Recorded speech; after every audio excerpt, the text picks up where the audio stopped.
Hello student, how are you? I am Sudarshan Kumar, teach you physics. So student, today I have discuss about work, energy and power. Next video और next chapter is energy.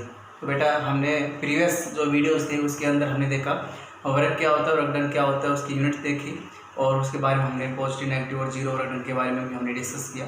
तो अब जो हम discuss करने जा रहे हैं, क्योंकि जैसा कि आपको टॉपिक के नाम से, चैप्टर के नाम से पता, वर्क, एनर्जी एंड पावर, तो अब हम डिस्कस करने जा रहे हैं एनर्जी के बारे में।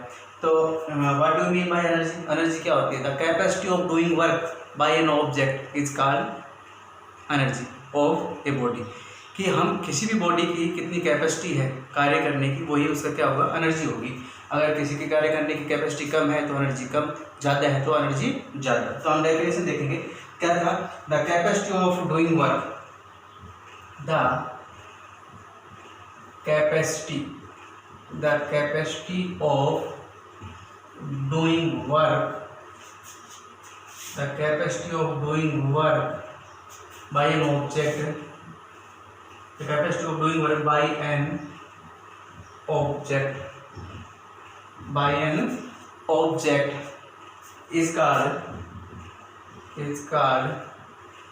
energy of object, energy of that object,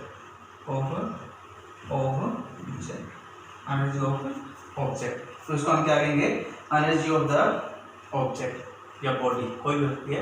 the capacity of doing work by an object is called energy of object. उस ऑब्जेक्ट की वो एनर्जी होती है। अब हम बात करें अगर यूनिट क्या होती है, unit SI unit of energy, SI unit of energy, SI unit of energy.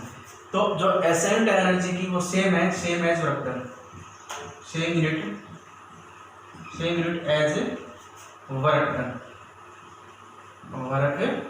Done, that is joule, और हम इसको रिप्रेजेंट करेंगे जे से। तो ऐसा यूनिट एनर्जी की क्या होगी? जूल ही होगी यहाँ पे, ठीक है। तो अब हम डिस्कस करेंगे कि अगर टाइप्स ऑफ एनर्जी की बात करें कि टाइप्स ऑफ एनर्जी कौन कौन सी टाइप्स होती हैं, तो हम देखेंगे forms of energy, forms of energy. Energy की डिफरेंट फॉर्म्स हैं, टाइप्स के बारे में हम डिस्कस करेंगे लेटर, ठीक है। अब हम फॉर्म्स के बारे में डिस्कस करने जा रहे हैं कि what kinds of energy, what form of energy. तो there are different forms of energy. तो ये क्या क्या रहेंगे आपकी? The various forms of energy are, the various form of energy are, the various form of energy are number 1। अब हम बात करेंगे मैकेनिकल। सबसे पहले हम डिस्कस करेंगे जो हमारे पास एनर्जी होगी, mechanical energy, mechanical energy, mechanical energy. तो सबसे पहले जो हमारी होगी वो होगी मैकेनिकल एनर्जी। अब मैकेनिकल एनर्जी क्या होगी? The sum of kinetic energy and potential energy. अब काइनेटिक और पोटेंशियल एनर्जी के बारे में हम लेटर नेक्स्ट वीडियो में भी डिस्कस करेंगे कि काइनेटिक एनर्जी क्या होती है और पोटेंशियल एनर्जी क्या होती है, उसका डेरिवेशन भी हम करेंगे। तो अभी क्या होती है? The sum of kinetic energy, the sum of kinetic energy and potential energy, potential energy is called mechanical energy, mechanical energy is called mechanical energy, the sum of kinetic energy and potential energy। Kinetic energy और potential energy का जो सम है वही आपकी mechanical energy होगी।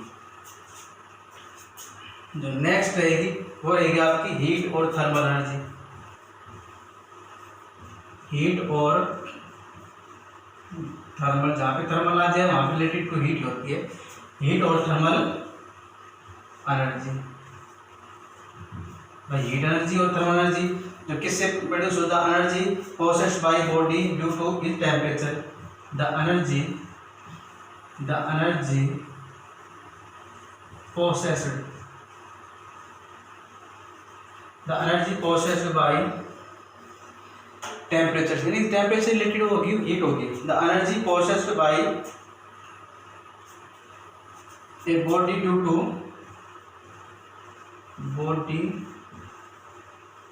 To temperature कहें हम, या तो ठीक है, या इसमें कहेंगे टेम्परेचर या heat. Temperature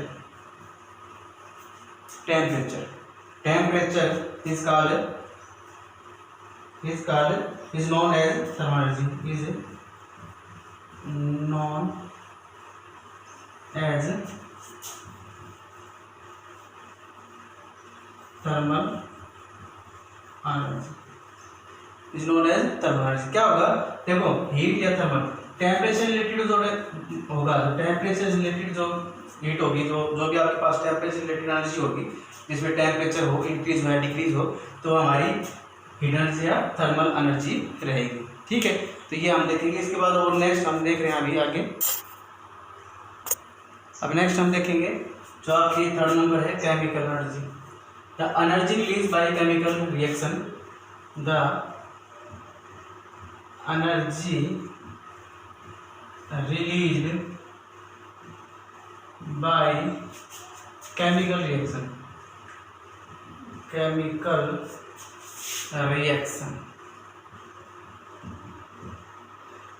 is known as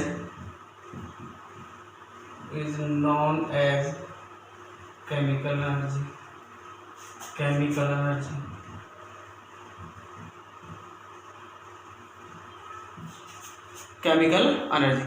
क्या होगी, the energy release by chemical reaction से जो एनर्जी रिलीज होगी उसको हम केमिकल एनर्जी कहेंगे। ठीक है, और नंबर 4 रहेगा आप लोगों के पास कौन सी भाई, साउंड एनर्जी। देखो sound energy the energy release by vibrating body, the energy released by vibrating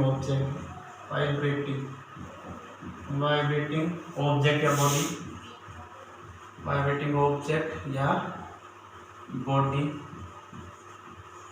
is known as sound energy. Vibrating, अब जैसे हम तबला बजाते हैं, ढोलक बजाते हैं, ठीक है, बांसुरी बजाते हैं, तो इस वाइब्रेशन होता है। हम बोल रहे हैं तो हमारे जो वोकल कार्ड है यहाँ से वाइब्रेशन होता है, इसलिए साउंड एनर्जी रिलीज होती है। ठीक है, तो the energy release by vibrating object या body is known as sound energy. इसके बाद हम डिस्कस करेंगे इलेक्ट्रिकल एनर्जी।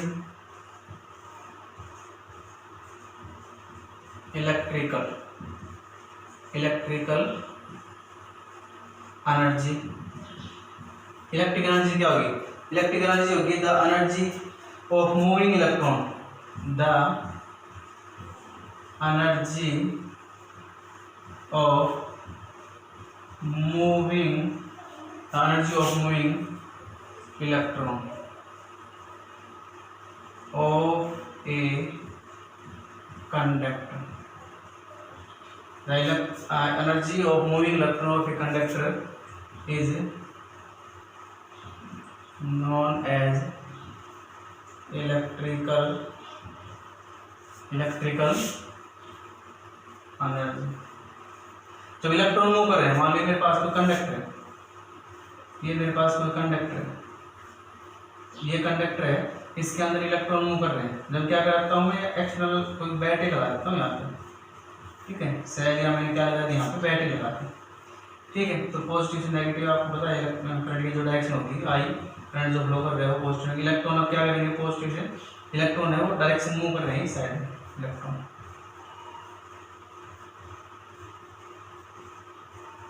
ठीक है, तो ये इलेक्ट्रॉन क्या है, ये मोशन है, अभी इलेक्ट्रॉन है मूव कर रहे हैं। ठीक है, तो इस इलेक्ट्रॉनों की मूव करने की वजह से जो एनर्जी प्रोड्यूस हो रही है हमारे पास, जो उसे कहेंगे इलेक्ट्रिकल एनर्जी। ठीक है, तो ये आपकी आएगी इलेक्ट्रिकल एनर्जी। इसके बाद हम डिस्कस करेंगे न्यूक्लियर एनर्जी। देखिए न्यूक्लियर एनर्जी,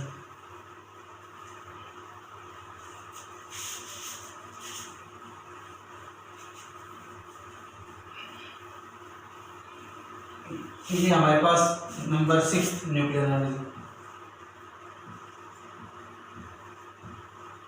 न्यूक्लियर एनर्जी, अब देखिए, या तो न्यूक्लियर फ्यूजन हो या न्यूक्लियर फ्यूजन हो, या तो हैवी न्यूक्लियस है, 2 और मोर देन 2 न्यूक्लियर में क्या हो, टूटे, ब्रेक डाउन हो, तो अमाउंट ऑफ एनर्जी रिलीज होती है। जैसे हमारे पास क्या होता है, एटम बम, ठीक है। उसके बाद क्या होता है, अगर 2 लाइट न्यूक्लियर हैं वो आपस में फ्यूज हो जाएं, फ्यूज होने के बाद क्या होगा, न्यूक्लियर उसमें फ्यूजन होगा, ठीक है। फ्यूजन होने की वजह से क्या होगा, हमारे पास अमाउंट ऑफ एनर्जी रिलीज होती है, ठीक है। और इस कंडीशन में बहुत ज़्यादा अमाउंट ऑफ एनर्जी रिलीज होती है। जैसे हमारे पास सन के अंदर ये प्रोसेस चलता रहता है, जिसके अंदर से, और इसी की वजह से यहाँ पे रेडिएशंस आती हैं, सन के अंदर एनर्जी होती है, ठीक है। तो क्या होता है, या तो एनर्जी रिलीज हो या एनर्जी क्या हो, the energy release when 2 nuclei, the energy released, the energy released when 2 the energy released when 2 nuclei of lighter elements combine, to the energy released when 2 nuclei, 2 light nuclei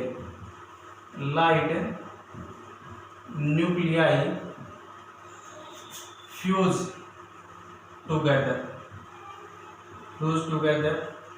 or when heavy nuclei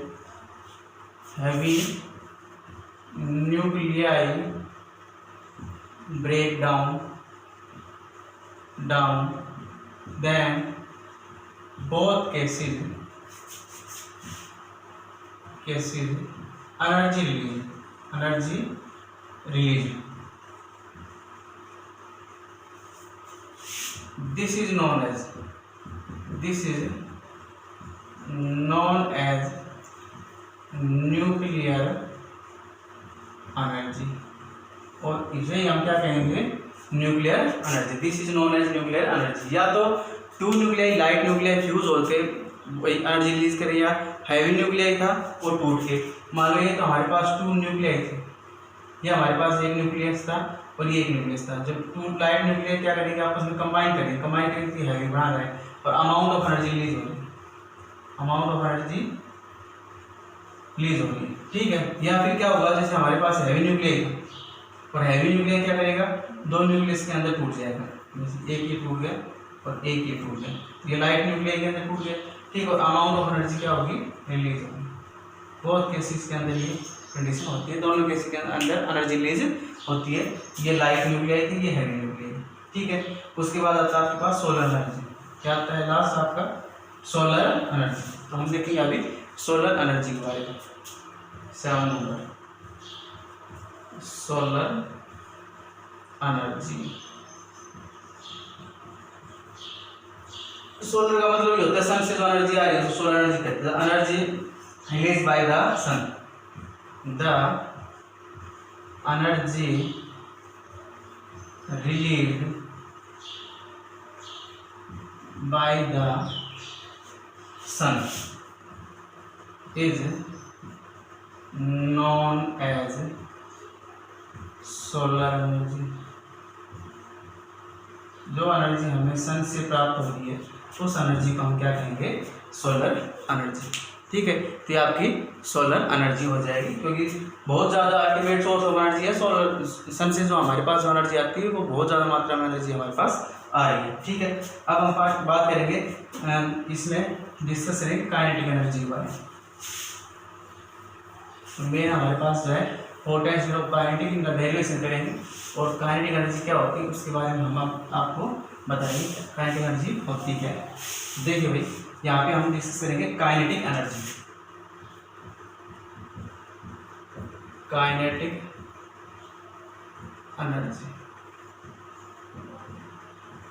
energy क्या होती है, the energy possessed by a body by virtue of its motion। The energy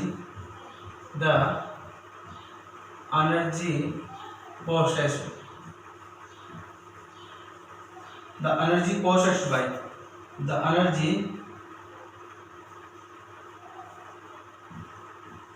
energy possessed by which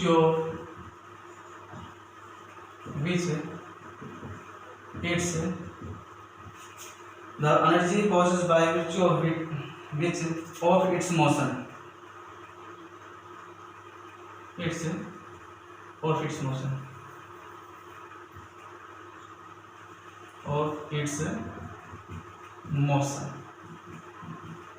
is called kinetic energy.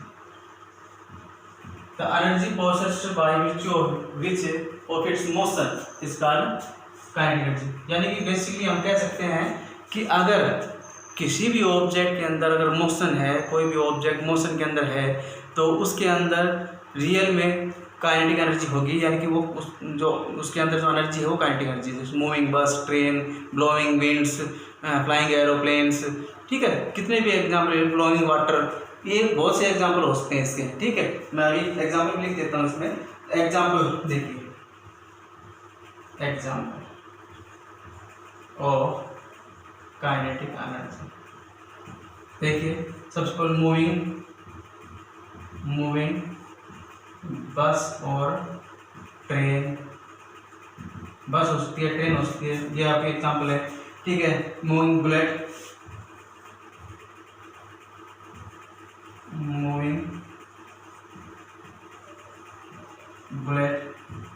ठीक है। इसके अंदर हो सकता है हमारे पास फ्लाइंग एयरक्राफ्ट, ब्लोइंग विंड्स,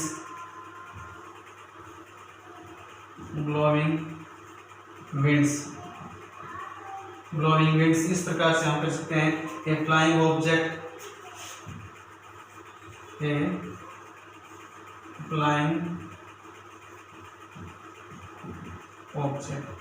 भी हो सकता है, ठीक है। और उसमें रनिंग एथलीट्स एक्सेट्रा। तो इस प्रकार से हम देख सकते हैं कि मूविंग बस, train, moving bullets, blowing water, flying object, कोई भी फ्री फॉलिंग ऑब्जेक्ट है, कोई ऑब्जेक्ट यहाँ ऊपर से नीचे गिर रहा है, ठीक है, वो भी आपका क्या है, यानी कि मूव कर रहा है कोई भी ऑब्जेक्ट, ठीक है, उसके अंदर कौन सी एनर्जी होगी, उसके अंदर काइनेटिक एनर्जी होगी, ठीक है। अब हम इसका एक छोटा सा डेरिवेशन कर लेते हैं, ठीक है, कि भाई एक्सप्रेशन फॉर काइनेटिक एनर्जी का एक एक्सप्रेशन। तो अभी देखिए आप लोग, सो स्टूडेंट, अब हम डिस्कस करेंगे expression for kinetic energy. Kinetic energy का एक्सप्रेशन हम देखेंगे। तो मान लेते हैं मेरे पास कोई बॉडी है, let us consider a body, take to rest. मेरे पास कोई बॉडी है और ये किस पे है, रेस्ट पे है। मैं इसके ऊपर फोर्स अप्लाई कर रहा हूँ, जो भी मैं इसके ऊपर फोर्स अप्लाई करता हूँ, तो फोर्स अप्लाई करने के बाद आप देखेंगे कि ये बॉडी, इसकी वेलोसिटी है वो यू हो जाएगी, ठीक है, और किस में आ गई, वो मोशन में आ जाएगी, किस में आ जाएगी, मोशन में। कितना डिस्प्लेसमेंट ट्रेवल करेगी, वो एस डिस्प्लेसमेंट ट्रेवल करेगी, ठीक है। यहाँ पे रेस्ट में थी, तो इसका मतलब इनिशियल वेलोसिटी इसकी क्या आएगी, 0। अब वो वी वेलोसिटी से मूव करने लग गई, ठीक है। अब इसका डायरेक्शन देखने के लिए हमने, जब बॉडी मोशन के अंदर जा रही है तो वर्क डन कितना होगा, तो हम देखेंगे work done by the body, work done by the force on the body, work done by the force of the body, that is F is equal, work done कितना होगा, वर्क डन होगा W is equal to Fs, क्योंकि जब move करने लगी, ठीक है, work done आ जाएगा आपके पास W is equal to Fs। अच्छा, जब हम क्या कर रहे हैं, जब बॉडी एक्सीलरेट कर रही है, जब बॉडी क्या करेगी, इनिशियल वेलोसिटी 0 थी, रेस्ट से जब वो मूव करने लग रही है, मोशन के अंदर आ गई, मोशन के अंदर आ गई, तो उसके अंदर क्या होगा, एक्सीलरेशन होगा। तो according Newton second law of motion, according to when body accelerate,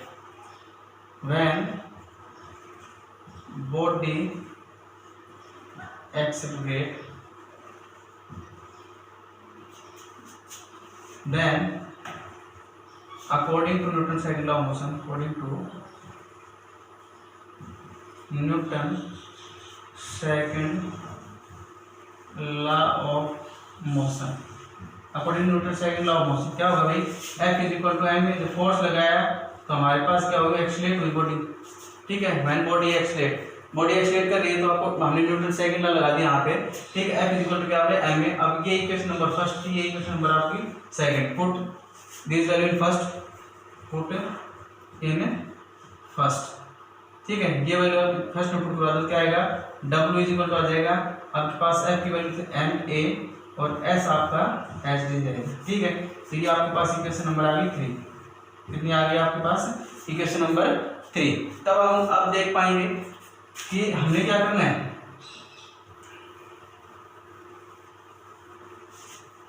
according to second equation of motion, equation of motion हमने पढ़ी थी भाई, क्या होता है using equation v square minus का u square is equal to 2as। अब final velocity तो v थी, इनिशियल वेलोसिटी वो रेस्ट में थी, वो ऑब्जेक्ट किसमें था रेस्ट में। जब ऑब्जेक्ट रेस्ट में था तो यहाँ पे तो इसकी वैल्यू क्या आ गई 0, v स्क्वायर माइनस का 0 इज इक्वल टू 0 का स्क्वायर 2as। अब हमने क्या करना है भाई, हमें s निकालना है। क्या करेंगे, इस टर्म को इधर रखेंगे, s को इधर रखेंगे। ठीक है, और s को इधर रखने के बाद हमने क्या करना है, देखिए s इज इक्वल टू क्या आएगा v square upon 2a, v square upon 2a। ये इक्वेशन नंबर आ गया आप लोगों के पास 4। ये इक्वेशन आ गई 4। अब हमने क्या करना है कि इस वैल्यू के अंदर put this value in equation third, put in third के अंदर पुट करा दो। तो वर्क डन कितना आया आप लोग के पास, ma था, s की जगह हमने क्या लिखवा दिया v square upon 2a, v square upon 2a, a से a कट गया। ठीक है, a से a कट गया। अब हम इसको देखेंगे w is equal to half m v square, और जो वर्क डन है, work done is equal to kinetic energy. Now work done is equal to kinetic energy. Work done है वो काइनेटिक एनर्जी के इक्वल होगा, कितना वर्क डन किया किसी बॉडी ने उसकी काइनेटिक एनर्जी होगी। ठीक है, तो काइनेटिक एनर्जी का जो फार्मूला आएगा वो आएगा आप लोग के पास half M V square, half M V square. ठीक है, ये इक्वेशन नंबर आ गया आप लोग के पास 5।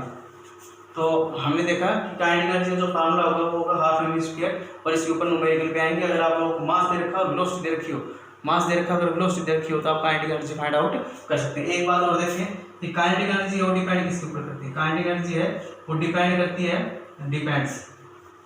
डिपेंड्स किस पे, मास ऑफ बॉडी डिपेंड करती है, नंबर 1 मास ऑफ बॉडी, और नंबर 2 जो सेकंड करती है ये वेलोसिटी के ऊपर, वेलोसिटी का स्क्वायर। ठीक है, तो हम इसका फॉर्मूला लिख सकते हैं हाफ मास इंटू वेलोसिटी का स्क्वायर।